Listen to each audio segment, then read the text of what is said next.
চুল পেকে যাওয়ার কারণে চুলে কালার করা যাবে কিনা বা কলপ ব্যবহার করা যাবে কিনা। অনেকের অল্প বয়সে চুল পেকে যায়, তো এটা থেকে বাঁচার জন্য কলপ ব্যবহার করে থাকেন বা কালার করে থাকেন। উত্তর হচ্ছে, কালার যদি করতে হয় তাহলে কালো কালার করা যাবে না। যেমন মেহেদি ব্যবহার করা যেতে পারে।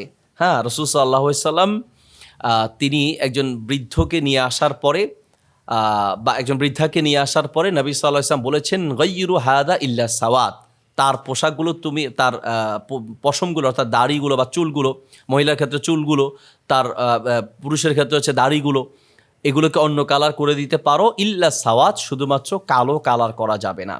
কারণ কালো কালার করলে এটা সৃষ্টির এক ধরনের পরিবর্তন, অর্থাৎ তার চুল পেকে গিয়েছে, এখন কালো ছিল, এখন তুমি নিজেকে যুবক সাজাচ্ছ বা যুবতী সাজাচ্ছ। এটা অনেক ক্ষেত্রে প্রতারণার সামিল হয়ে থাকে। এজন্য ইসলাম বলে যে আপনি চাইলে কালো করতে পারবেন না, অন্য কালার করতে পারবেন।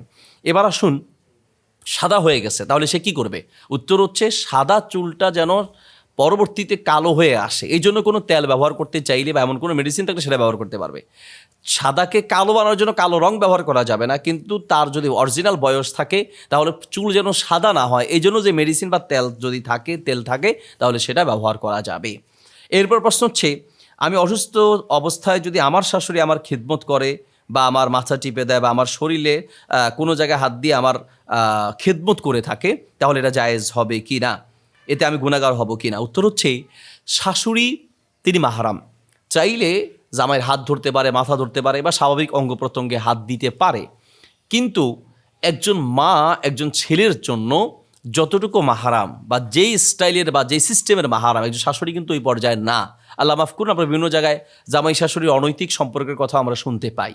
এই জন্য শাশুড়ি জামাইয়ের জন্য মাহারাম, দেখবে, কথা বলবে, সব ঠিক আছে।